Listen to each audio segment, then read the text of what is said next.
Let's talk porn. I just totally got your attention and probably just got demonetized. There you go. Hello, Starlets. I'm Sarah from Everyday Starlet. Welcome to my channel. I make videos to inspire you to be the star of your own life. I know this seems really random, but this has actually been coming up a lot. I've been seeing a lot of posts about this and a lot of people sharing opinions about this. And so I felt called to sit down and talk to you about it. It's the concept of sort of the media and porn, which I do believe that porn is a type of media. It's not mainstream, but I do think it's kind of connected to that. And you know, I'm not gonna get super deep into this video, although there's probably gonna be a lot of puns in this video. Some I'm not even gonna pick up on, because to be honest with you, like when I used to write stand-up comedy, there was a lot of times that I would write something and people would be like, oh, that's funny. And I would be like, oh, you're right, that is funny. I didn't even get that. So whatever, anyway. So anyway, I've seen a lot of opinions and posts and stuff, and I do feel like there's a lot of talk about the porn industry and viewing it in different ways. And if you're familiar at all with Esther Perel's work, which I've actually dug a lot into, I've read one of her books and I've seen a lot of her speeches and stuff.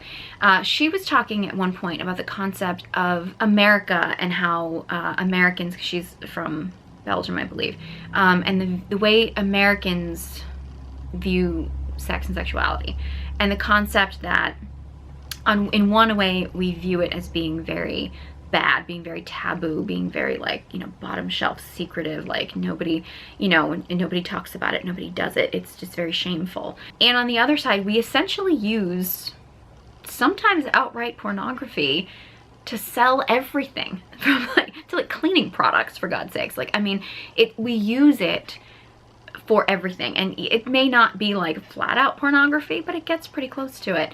But it's a very manufactured, produced view of sex and sexuality, because it's designed to sell you something, right? It's not designed to do what sex is essentially designed to do, which is about connection and creation. Again, there's probably a lot of people who are gonna watch this who are gonna have different views about sex and sexuality than me, but I'm gonna try to keep this more general than that, because I have my own views. You may have different views about it.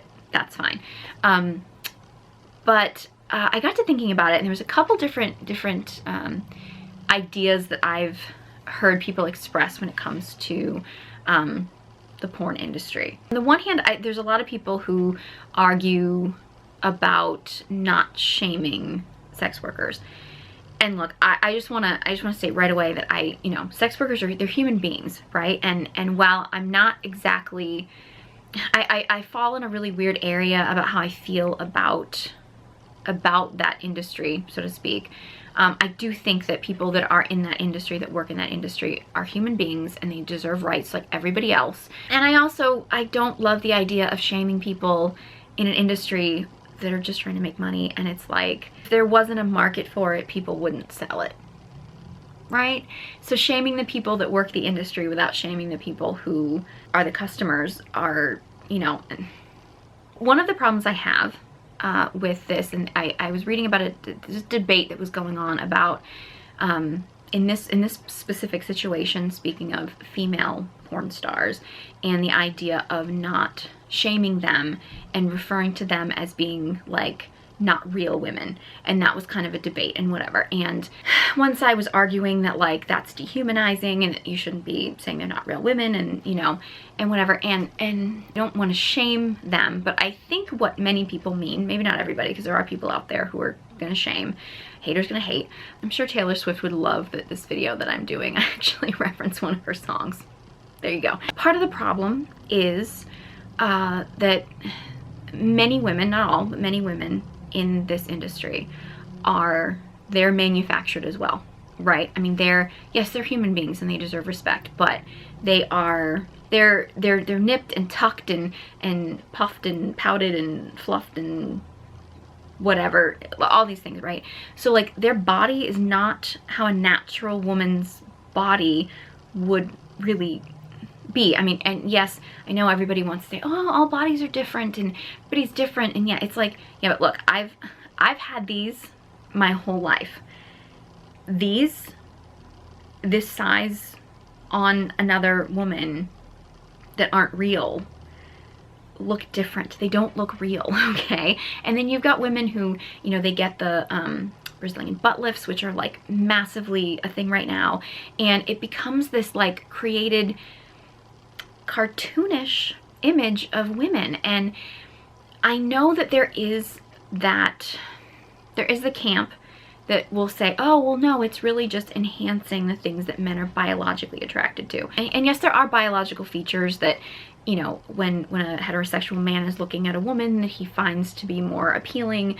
But those things were created biologically to desire to procreate with them. Like, that was the initial intention. And I could go off on the whole idea of how we view like supporting men's biology but not supporting women's, but that's a whole other video we could get into. But their biological function is to find them more appealing for procreation. I mean, that's what the biological urge is, right?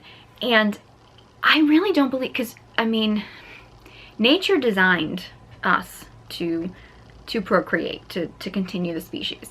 And I really don't believe that nature would create it in a way that men would have the desire to procreate with this manufactured version of what a woman is supposed to look like, right?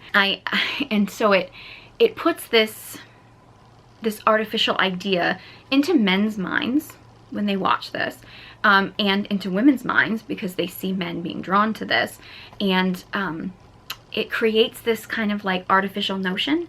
And I think you could definitely tie into the fact that these women tend to look very cartoonish, and that the porn industry is targeting younger and younger boys. I read something that somebody had commented about, like, would you be able to point out a porn star if it was just in a group of people and they were just like dressed normally in a group of people? And I thought about that and I was like, probably not. But probably more because we have created a society now where if you look at all the reality TV stars, all the Instagram models, women are using porn, and they may not really know that that's what they're using, but they're using that look of, you know, the puffed up lips and the fake, you know, and the fake, you know. They're using that because that's what they know is going to attract men. Why does it attract men?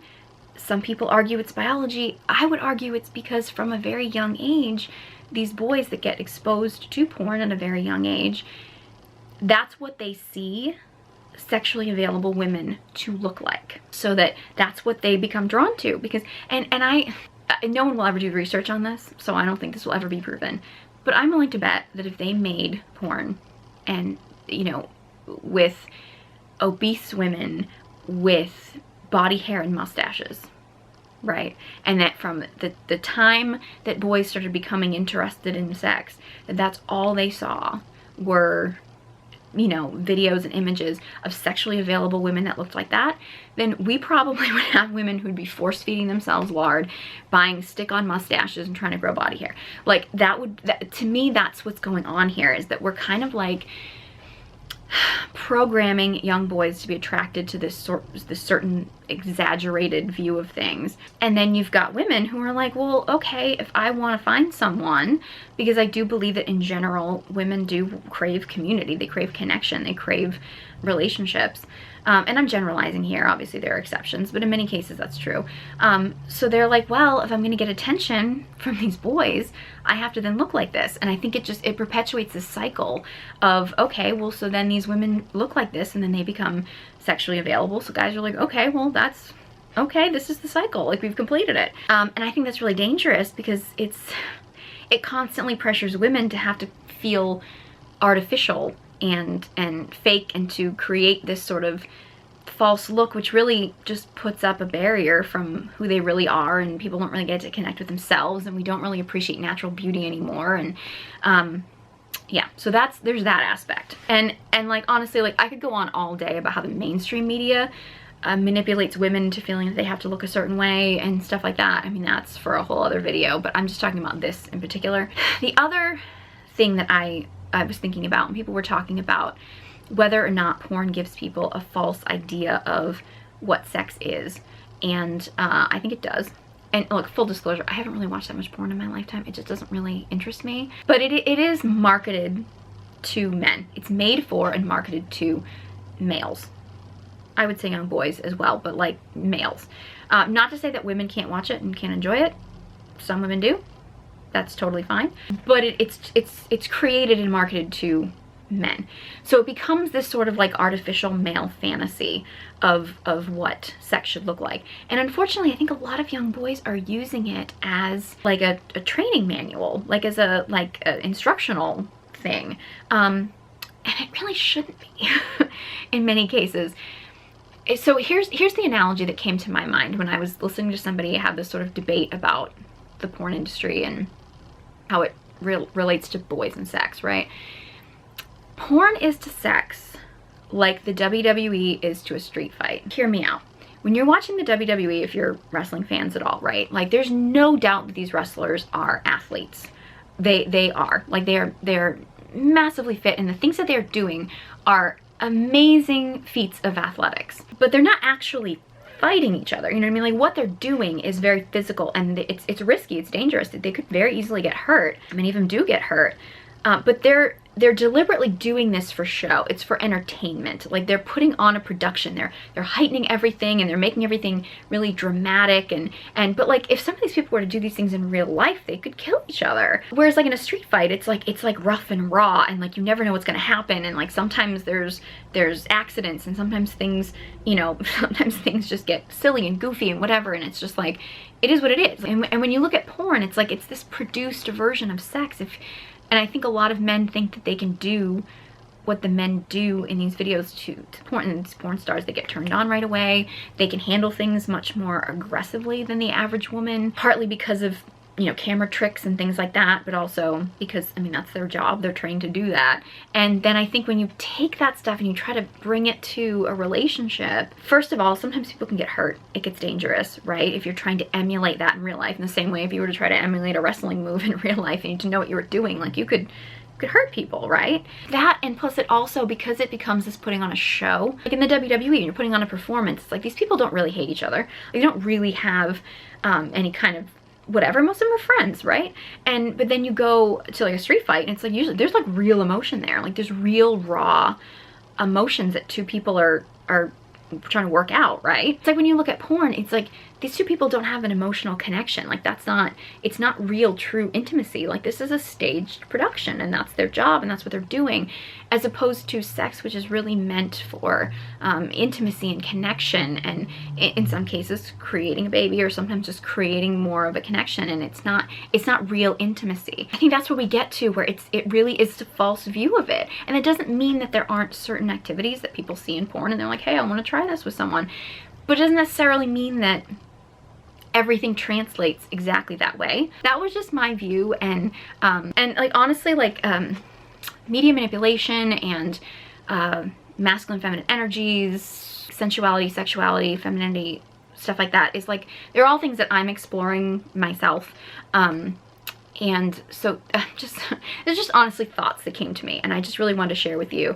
So I hope that you enjoy these kind of like rambly videos where I really just kind of share my thoughts. I'm open to hearing your thoughts on this topic, although please keep them clean, because I already know this video is going to get demonetized, and I have no idea what's going to happen. So anyway, these were just my thoughts, because just something I felt called to talk about, because it just seemed like these topics were coming up in my realm of thinking, and I just really wanted to share them with you. So thank you for sticking with me this far. If you enjoyed this video, or this type of video where I talk about this kind of stuff, give me a thumbs up.